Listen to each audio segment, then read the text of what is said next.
One reason you look at the video after games, see what you did well, try to do it again, see what you didn't do well, and project forward to if we keep not doing this well, what's that going to mean? That's what we're doing here for Georgia's offense in the game against UAB. Brent Rollins, Dayne Young, Film No Lie, UGAsports.com, presented by Breda Pest Management, the official pest management of the Georgia Bulldogs. They protect Sanford Stadium. They can protect your house. BredaPest.com. Also presented by ASW Distilleries, distilled by dogs, 5 of the 6 founders. Get you some Fiddler bourbon. It is fantastic. I like it a lot. Brent, I want to make sure that we hit this tone right here because I'm not bashing on Georgia's offense. This is all saying if these things aren't corrected, you're going to see them again against teams that can better exploit it and it become problematic for Georgia. So we're just trying to get a head start on it. Yeah, and they had almost 600 yards of offense, 48 or 49 points, like perfect in the red zone. Like, it was the kind of game where that's how you draw it up. But there's always, like every football coach in America, you always want more. You always miss this. There's certain yards you could have gotten here and there. And we're going to look at some of those things where you just missed certain times. And the way that I've told people is, if you think we're being harsh, what do you think happens in the building on this kind of stuff? Because it's way worse at Butts-Mehre when they're going through this. But well, plus you think about what we have to do. We go break down the whole game and just go play by play, but we try to sort of show themes. And there's a couple different themes with this game. This is a 2nd and 20 play early in the game. I circled Oscar Delp here because not the greatest blocking effort. Well, it's one for me where, interesting enough, I like the sort of design of it, and I like the quick motion at the end, get the ball out in space, and it still has a relatively positive game because Cash gets a lot of yards after contact here. But this motion, by the way, I like this motion here for this play, and we're going to see another with Dylan Bell where it's like, hey, could we have done this same motion? But I've watched this sort of as a theme, and if we're looking at grade, run block, sort of overall blocking grade, Delp is one of the lowest on the team, if not the lowest, in terms of if you factor in snap counts. And it's because, to me, of a lot of his game, and even specifically in the run game, but even so here, is the false steps. Look at his very first step. His left foot goes like a behind him kind of crisscross thing.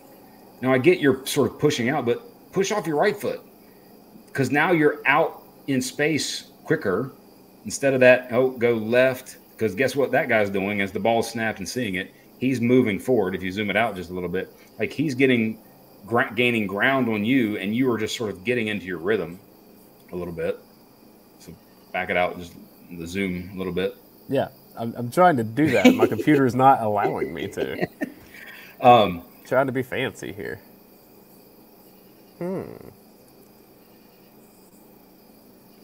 Keep on talking. I'm going to figure this out. Okay. But anyway, like that step, and then now ball snap, linebacker sees it. He starts gaining ground on you.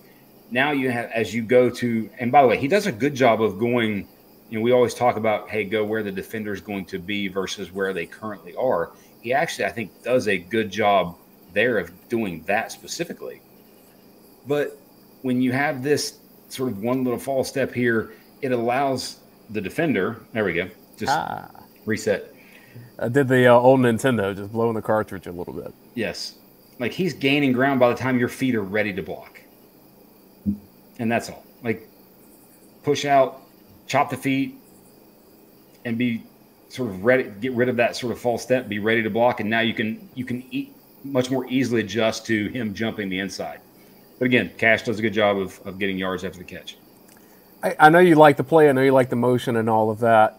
Just in general principle, not a big fan of let's throw the ball 5 yards behind the line of scrimmage on 2nd and 20. I get you're trying to get to 3rd down on something. You like your skill guys, all that stuff. Like, totally cool. I just want to see more downfield stuff. And Georgia did that a lot in this game. Thought I could have done it here. And I think that's one of those early in the game. I mean, maybe it's a script. I'm not really sure, but I would think down and distance would change some of that. But still, go execute, be a little bit better. Obviously, they eventually scored on this drive after the pass interference. Scored on most drives. 3rd and 6 here. This is one where I've kind of talked a little bit about this over the first few weeks we have on our videos of him starting back, just kind of taking a breath and slowing down. And I think he thinks he sees a window, but the pass rush hasn't really developed enough because, I mean, he's seeing that lane. But because it's so quick, that inside tackle was sort of working back out into his pass rush lane, and he runs right into it. Versus, like, he really wasn't pressured here. Like, he could have just sat in the pocket. Like, they're actually, like, step up in the pocket just a little bit, even slide as Green pushes the defender past, like, slide up a little bit, things like that. Just slow down a little bit. But again, I don't mind the quick decision, but that guy's kind of working. It's almost in a way you're working back. That guy's working back to a spot. You got to almost think that he's going to work back into that spot. Versus later in the game, when he converts on a 3rd and 6 running, which I thought was his best play of the game, he had let it develop, and the rush had passed him by. It's different when the rush guys are still in front of you. So you're saying if he kind of slides over here rather than making that decision quicker, if he hangs out a little bit longer, trust his tackles to do what they're doing, which is maintain the leverage here, then you still have Rosemead, you have Muse. Like, there are options here that give you a better chance to get the first down.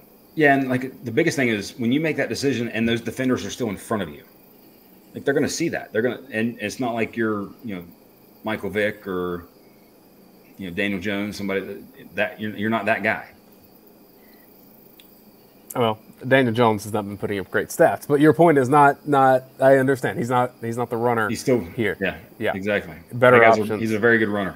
I just wanted look. I don't watch a lot of NFL, but he's not Jaden Daniels. There we go.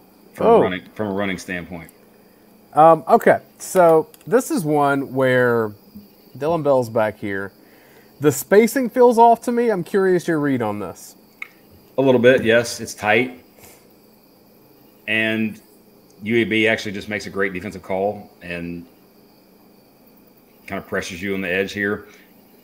A couple different things.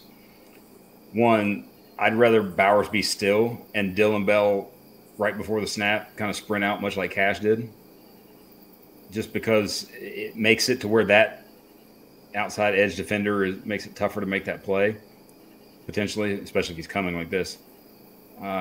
But yes, it's just congested and didn't look good. And a lot of this is, and we talked about this when we looked at sort of the success of the offense. What was the success of the offense? Play action and pushing the ball down the field. But if you didn't play action, if there was no play action depth, or Beck's average depth of target was 1.5 yards.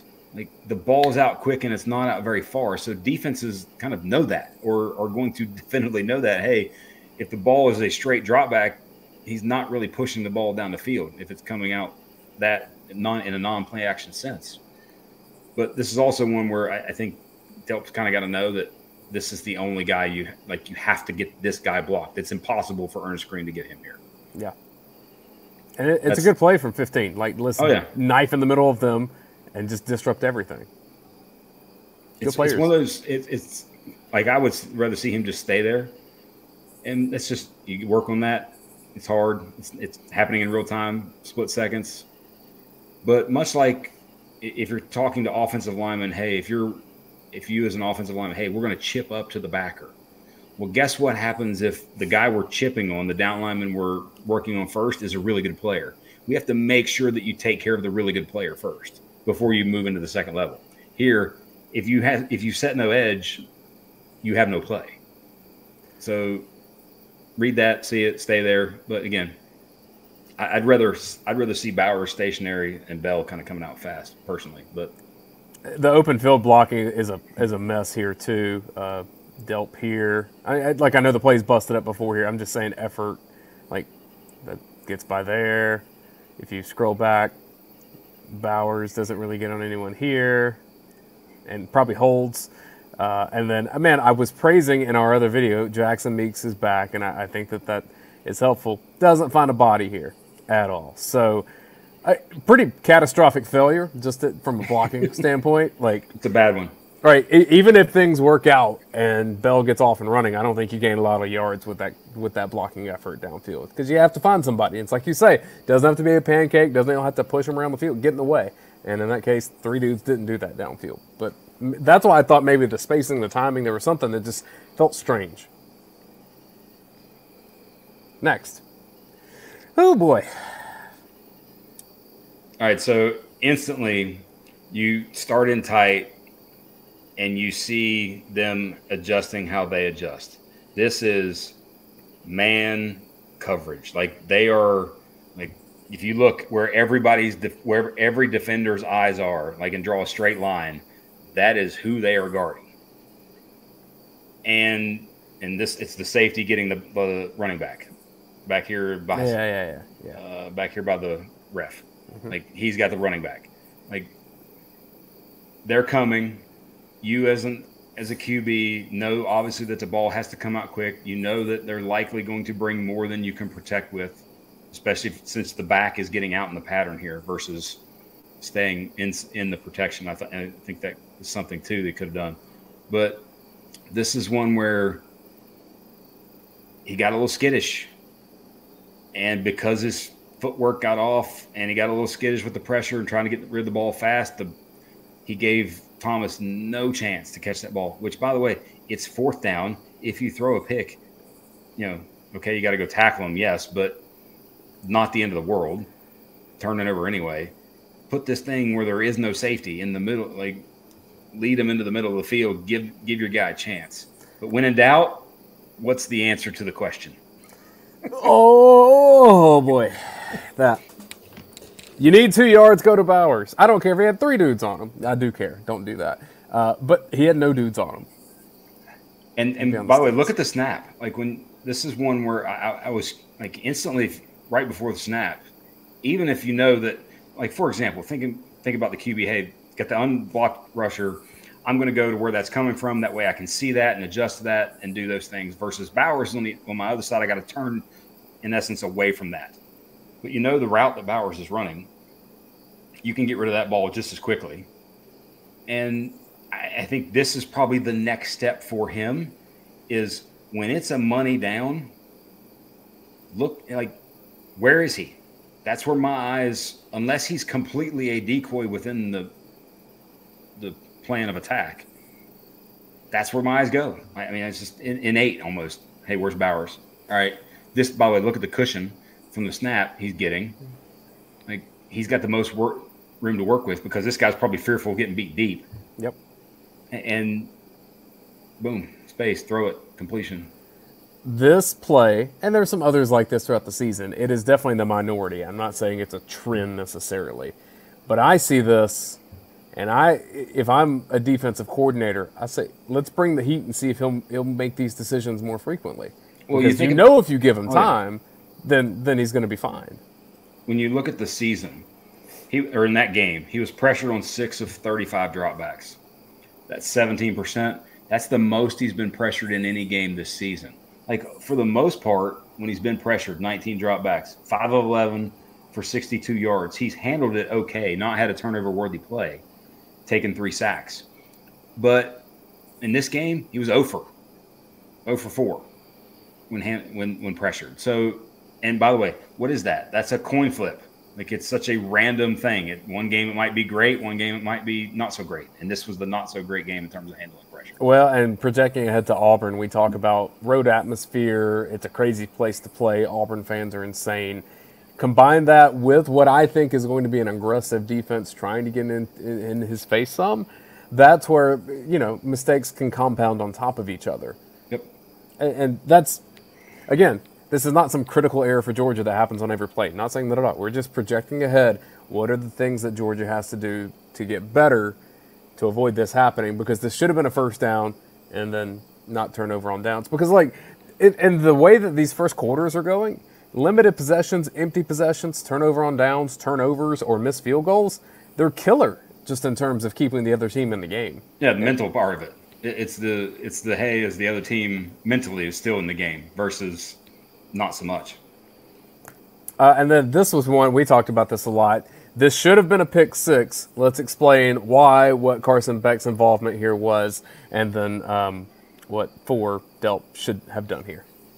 Well, if you're getting that guy, you have to be aggressive, especially given how close he is to the line of scrimmage. But this to me is more of a, hey, you're running so many quick game RPO things that defenders are just going to sit on you. And I think I would almost bet early in the Auburn game, you see some form of fake, try to get a chunk play over the top off of these actions. But the other part is I would assume a lot of this is because of the way the offensive linemen are blocking, they're blocking run, that this is almost choice in a way for the QB. I would love to know if that's truly the case. I don't. I think it is, but I don't have that exact data or know that. I'm not in that room, obviously. But I would almost bet, just watching and based on my own, hey, I'm categorizing this as a true RPO where the QB has a decision. And we talked about this as a bigger picture theme in general. And by the way, Clemson fans had this same issue in overtime for them. When you give QBs choice, they're going to do what they would want to do, not necessarily what they want to do, but what they're almost trained to do, which is throw the ball. RPO, in essence, truly should be PRO, pass run option. The run is almost secondary. Like every Clemson fan under the sun is like, why did you not hand that ball off Klubnik in overtime? Same sort of thing. You've got to hand off some of these. And there's one, by the way, there's another one. I think it's either second quarter or even, I think it's in the second quarter where Van Pran is running down the sideline because he's only got one DB to block, and then he turns back and realizes the ball was not handed off, and he's just kind of like doing like, oh my gosh, I can't believe you didn't hand that ball off kind of deal. Like you're going to have to give some of those and let the running game work a little bit, and then that stuff will come off of that. A lot of information to process. Those are the decisions, though, that I think you have to feel confident get easier for Beck just the more and more he plays. And again, Auburn, I think communication is going to be harder. So you go into different snap counts, silence, like whatever you have to do. That shouldn't be new for him. It shouldn't be anything crazy, but just comfort. It's going to come here. We're a third of the way through the regular season.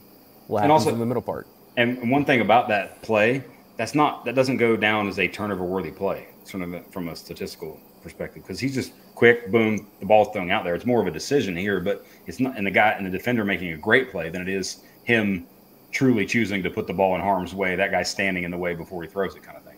Because even if he reads it, like a quarterback rarely is able to pull down and go from there. And even then you're just running forward for a yard. There aren't many options there. It's catch, throw, go. Yep.